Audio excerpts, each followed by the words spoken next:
नमस्कार। आप सभी प्रशिक्षुओं का हमारे इस YouTube चैनल पर स्वागत है। आज के इस वीडियो में हम बात करने वाले हैं DLED प्रथम वर्ष के पेपर कोड F12 के इकाई 4 से। इकाई 4 में आप देखेंगे सबसे अंतिम जो आपका अध्याय है उसमें दिया है OER। OER का फुल फॉर्म आपका होता है ओपन एजुकेशनल रिसोर्सेस। हिंदी में कहेंगे इसे मुक्त शैक्षिक संसाधन या स्रोत, या आप कह सकते हैं मुक्त शिक्षा संसाधन। तो मुक्त शिक्षा संसाधन या OER ओपन एजुकेशनल रिसोर्स क्या है, इसके बारे में हम चर्चा करेंगे आज के इस वीडियो में। तो देखिए, वीडियो शुरू होने से पूर्व आप जो मैप देख रहे हैं स्क्रीन पर, वीडियो को पॉज करके इसका आप स्क्रीनशॉट ले लें या फिर इसको आप नोट आउट कर लें। उसके बाद हम क्लास को शुरू करेंगे, ताकि अभी नोट्स आपके पास ये तैयार रहेगा तो आपको समझने में आसानी होगा। चलिए, आप लोगों ने स्क्रीनशॉट ले लिया होगा। तो सबसे पहले समझते हैं कि OER होता क्या है। जैसे कि नाम से स्पष्ट है, ओपन एजुकेशनल रिसोर्स, यानी कि ऐसा संसाधन जो कि ओपन हो यानी कि फ्री हो। नाम ही इसका है मुक्त शैक्षिक संसाधन। वैसे संसाधन, वैसे मटेरियल जो हमें मुफ्त में प्राप्त हो जाए, फ्री में प्राप्त हो जाए, वो सभी OER के अंतर्गत आते हैं। यदि परीक्षा में यदि आपसे प्रश्न पूछा जाए तो इसे डिफाइन करते हुए आपको लिखना है। इसमें लिखेंगे कि OER जो होता है वो अधिगम और शोध के वे संसाधन होते हैं जो कि पब्लिक डोमेन पर उपलब्ध होते हैं। पब्लिक डोमेन यानी कि पब्लिक सरफेस पर उपलब्ध होते हैं, कोई भी व्यक्ति उसका फ्री में प्रयोग कर सकता है। या फिर इंटेलेक्चुअल प्रॉपर्टी लाइसेंस के तहत दूसरों की अनुमति देते हैं। इंटेलेक्चुअल प्रॉपर्टी का मतलब होता है बौद्धिक संपदा।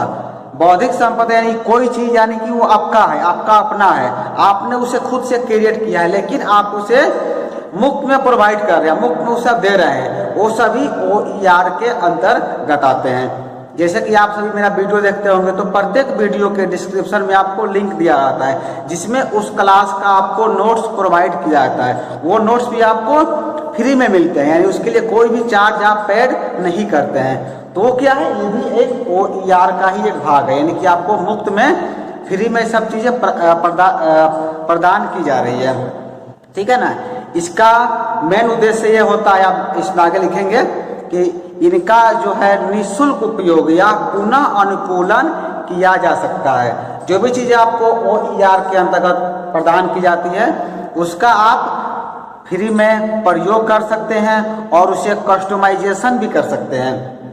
OER में जो है पूरे कोर्स, यानी कि पूरा का कंप्लीट कोर्स या कोर्स से संबंधित सामग्री या उसके टेक्निकल जितने भी पार्ट होते हैं वो सभी इसमें इंक्लूड किए जाते हैं, शामिल किए जाते हैं। इसके अंतर्गत आपको क्या क्या सामग्री मिलेगा, देखिए सभी सामग्रियों की लिस्ट यहाँ पर मैंने आपको दिखाया था। OER में क्या क्या मिलता है आपको, ई बुक मिलता है, ई बुक यानी कि इलेक्ट्रॉनिक बुक, जिसे आप लोग PDF के नाम से ज़्यादा समझते हैं। कई बार जो है प्रशिक्षु का मैसेज भी आता है, सर मुझे PDF दे दीजिए। तो PDF देखिए क्या होता है, वो फॉर्मेट होता है पोर्टेबल डॉक्यूमेंट फॉर्मेट। बेसिकली वो रहता है ई बुक आपको मिलता है। प्रेजेंटेशन स्लाइड भी आपको दिया जाता है, यानी कि PPT फाइल आपको मिलता है, इमेज रहता है, उसमें वर्कशीट रहता है। वर्कशीट यानी कि जो आप लोग एक्सेल में काम करते हैं, वर्कशीट उसमें दिया जाता है, मैप्स रहता है, लेक्चर वीडियो रहते हैं, लेसन प्लान आपको उसमें दिया जाता है। तो ये सब चीज़ें क्या होती है, मुफ्त में आपको प्रदान किए जाते हैं। ये इन सभी चीज़ों का प्रयोग करके हम ज्ञान प्राप्त करते हैं, या आप कह सकते हैं कि पढ़ा भी सकते हैं, पढ़ भी सकते हैं, अपने कोर्स को कंप्लीट कर सकते हैं। तो फाइनली OER क्या हुआ, OER के माध्यम में शिक्षक के द्वारा मीडिया यानी कि साधन और डिजिटल टेक्नोलॉजी का प्रयोग भी किया जाता है। सरकार की भी यही मंशा है कि आप सभी क्या करें, OER की मदद से जितने भी टेक्निकल चीज़ें आपको प्रदान की जा रही है, आपको ई बुक मिल रहा है, प्रेजेंटेशन स्लाइड मिल रहा है, इमेज मिल रहा है, लेसन प्लान का आपको कॉपी पर मिल जाता है, लेक्चर वीडियो मिलते हैं। इन सभी का प्रयोग करके आप एज ए टीचर आप अपने क्लास में बेहतर तरीके से छात्रों को बता सके। इसके लिए इसका उद्देश्य यही है। आप DLED कर रहे हैं तो प्राइमरी टीचर बनेंगे, तो आप इन सभी सामग्रियों का प्रयोग आप अपने कक्षा कक्ष यानी कि क्लासरूम में कर सकते हैं। क्योंकि आप सभी जानते होंगे कि आज का जो वर्तमान समय है इसमें चाइल्ड बेस्ड लर्निंग पर ज़्यादा फोकस किया जाता है, यानी कि बाल केंद्रित शिक्षा पर ज़्यादा फोकस किया गया है। ऐसा माहौल तैयार किया गया है। पहले क्या था, टीचर बेस्ड एजुकेशन होता था, शिक्षक पर बेस्ड कक्षाएं चलती थी। शिक्षक जैसा चाहते थे उनकी मर्जी से ही, उनके हिसाब से ही सब चीज़ों का निर्धारण किया जाता था। वो किस टीएलएम का प्रयोग करेंगे, किस शिक्षण विधि का प्रयोग करेंगे, वो सभी छात्रों पर, सभी शिक्षकों पर निर्भर रहता था। वो छात्रों पर ध्यान नहीं देते थे। इसीलिए कहा जाता था, पहले क्या था, टीचर बेस्ड एजुकेशन था। लेकिन इस कंसेप्ट को दूर किया गया है, तो तोड़ दिया गया है, और वर्तमान का जो समय है उसमें चाइल्ड बेस्ड लर्निंग यानी कि बाल केंद्रित शिक्षा पर विशेष फोकस किया गया है। इससे फायदा क्या होता है, फायदा आपको ये मिलता है, बेनिफिट आपको ये मिलता है कि बालक इसमें सक्रिय रूप से भाग ले सकते हैं। जब आप चाइल्ड बेस्ड लर्निंग कराएंगे तो बच्चे उसमें भाग लेंगे, और जब बच्चे उसमें पार्टिसिपेट करेंगे तो जो नीरस अध्यापन है या जो पुस्तक केंद्रित जो पढ़ाई था पहले, यानी कि बुक बेस्ड लर्निंग था, जैसे टीचर आते थे, किताब ले लिए और किताब से देख कर पढ़ा रहे हैं, तो उस सब चीज़ों से छुटकारा मिल सका है और छात्रों को भी इसमें मन लगता है और छात्र बेहतर तरीके से चीज़ों को पढ़ सकते हैं, समझ सकते हैं। तो इसीलिए जो आप कह सकते हैं OER कंसेप्ट को लाया गया। चलिए अब हम बात कर लेते हैं OER के कुछ, आप कह सकते हैं बेसिक इसके हिस्ट्री के बारे में। शुरुआत कब से हुई, किसके द्वारा की गई। तो वैश्विक स्तर पर जब हम देखते हैं तो OER का सम्मेलन जो हुआ था पहली बार पेरिस में हुआ था। पेरिस जो कि फ्रांस में है, 20 से 22 जून 2012 को इसका सम्मेलन हुआ था और इसका आयोजन यूनेस्को के द्वारा किया गया था। यूनेस्को आप सभी जानते होंगे, यूनेस्को के द्वारा जो है 20 से 22 जून तक, 20 से 22 जून 2012 में सम्मेलन हुआ था। यूनेस्को का जो फुल फॉर्म होता है United Nation Educational Scientific and Culture Organization, Hindi में इसे कहते हैं संयुक्त राष्ट्र शैक्षिक वैज्ञानिक और सांस्कृतिक संगठन के द्वारा, यानी कि यूनेस्को के द्वारा जो है 2012 में इसका एक वैश्विक सम्मेलन हुआ था, जिसमें जो है हेवलेट फाउंडेशन, एक फाउंडेशन है जिसका नाम है हेवलेट फाउंडेशन, इसके द्वारा इसे डेवलप किया गया था। इसे निर्माण किया गया था डेवलपिंग कंट्री के लिए, विकासशील देशों के लिए। विकासशील देशों के लिए हेवलेट फाउंडेशन के द्वारा इसका निर्माण किया गया था और इसका उद्देश्य ये था कि छात्रों के बीच में जो डिजिटल सामग्री है, डिजिटल सामग्री के रूप में, जैसे कि आप अपने मैप में भी देख रहे हैं, इन सभी चीज़ें उन्हें उपलब्ध कराई जाए। फाइनली आप समझ सकते हैं या कह सकते हैं कि एक लाइन में यदि हम OER को समझना चाहें, एक वाक्य में समझना चाहें, तो आप कहेंगे वैसी अध्ययन सामग्री जो बिल्कुल मुफ्त उपलब्ध हो जाए उसे हम OER कह सकते हैं। यानी वैसी अध्ययन सामग्री जिसके लिए कोई भी हमें चार्ज नहीं देना पड़े, हमें फ्री में उपलब्ध हो जाए, उन सभी सामग्रियों को हम OER के अंतर्गत रख सकते हैं। वो सामग्रियाँ कौन कौन सी है हम फिर से आपको बता देते हैं। ई book, presentation slide, image, lesson plan, lecture video, map, worksheet, इस और भी सामग्रियाँ हो सकती है जिसका आप लोग TLM भी बोलते हैं। TLM यानी कि teaching learning material. Teaching learning material के अंतर्गत जो भी चीज़ है जिसका आप प्रयोग अपने शिक्षण में करते हैं, वो सभी क्या कहते हैं, मुफ्त में उपलब्ध हो रहे हैं, तो वो सभी OER के एक पार्ट हैं। यहाँ पर एक आप देख रहे होंगे लेसन प्लान। लेसन प्लान के बारे में थोड़ा सा हम चर्चा कर देते हैं। मेरे पास एक कभी कॉपी भी है, आप DLED कर रहे होंगे तो आपको महाविद्यालय से ऐसा एक कॉपी दिया जाता है, जिसमें आप देख सकते हैं यहाँ पर लिखा था पाठ योजना और लर्निंग प्लान। क्योंकि ये DLED का है इसीलिए यहाँ पर देख सकते हैं कि लर्निंग प्लान है। लेसन प्लान जो है B.Ed में बनता है। दोनों में बहुत ज़्यादा अंतर नहीं है। लर्निंग प्लान आप कह सकते हैं कि छोटे स्तर पर होता है और लेसन प्लान विस्तृत रूप में होता है। आज के वर्तमान यदि हम परिदृश्य की बात करें तो लेसन प्लान पर ज़्यादा फोकस किया जाता है, क्योंकि लर्निंग प्लान चूँकि आप लोग DLED में है, प्राइमरी के छात्रों को पढ़ाएंगे तो आप लोग के लिए लर्निंग प्लान रहता है, और बीएड के लेसन प्लान रहता है। इसी को बस विस्तृत कर दिया गया है। जो शिक्षण विधियाँ है लर्निंग प्लान में सीमित मात्रा में रहती है और इसमें ज़्यादा मात्रा में है। तो आपको हम बता दें कि इसमें मुख्य रूप से रहता क्या क्या है। ये जो है लर्निंग प्लान जो है ये प्रत्येक प्रशिक्षकों को या कह सकते हैं कि प्रत्येक शिक्षकों को जब वो क्लास में पढ़ाने जाते हैं तो पढ़ाने से पहले इसे तैयार करना होता है। तैयार कैसे करेंगे?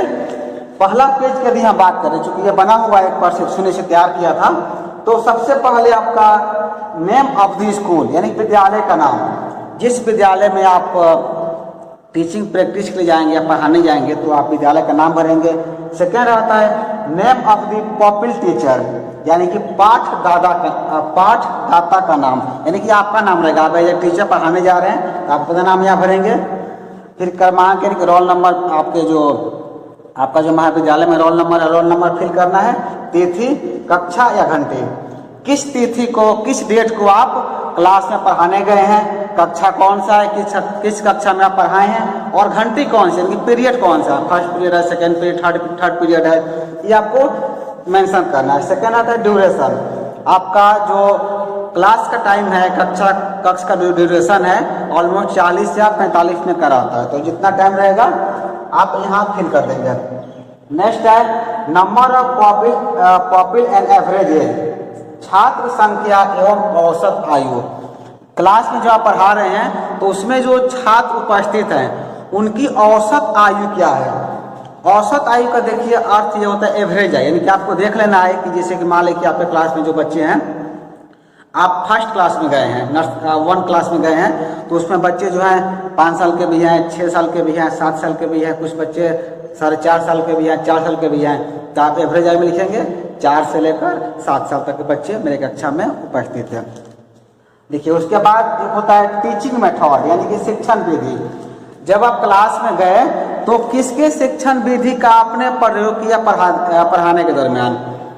बहुत सारी विधियाँ हैं, प्रश्नोत्तर विधि है, व्याख्यान विधि है, डिस्कशन विधि है यानी कि वार्तालाप विधि।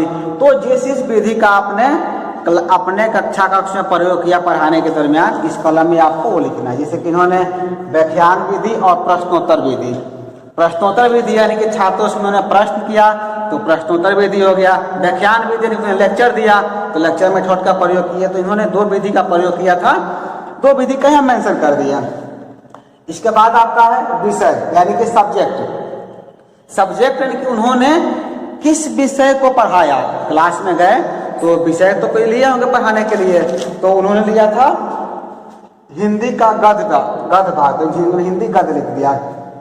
शिक्षण उत्पादन यानी कि टीचिंग एड्स, पढ़ाने के दरमियान उन्होंने किन किन चीज़ों का प्रयोग किया। जब हिंदी पढ़ाएंगे तो वैसे ही आपके पास हिंदी की किताब होगी, हिंदी किताब के अलावा आपके पास ब्लैक या वाइट बोर्ड होगा, चौक हो सकता है या डस्टर, चौक होगा आपके पास या मार्कर होगा, डस्टर होगा, या और भी जैसे कि आप हिंदी पढ़ा रहे हैं तो हिंदी में इन्होंने प्रकरण जो लिया था, टॉपिक जो लिया था तो झांसी की रानी लिए थे।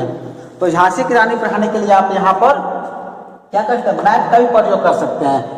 आप दिखा सकते हैं कि झांसी की रानी का साम्राज्य कहाँ पर था, कितने एरिया में फैला हुआ था, तो मैप के द्वारा आप बता सकते हैं। इमेज के द्वारा आप दिखा सकते हैं कि झांसी की रानी कैसी दिखती थी, कब उन्होंने युद्ध लड़ा था, उस समय का भारत का परिवेश क्या था।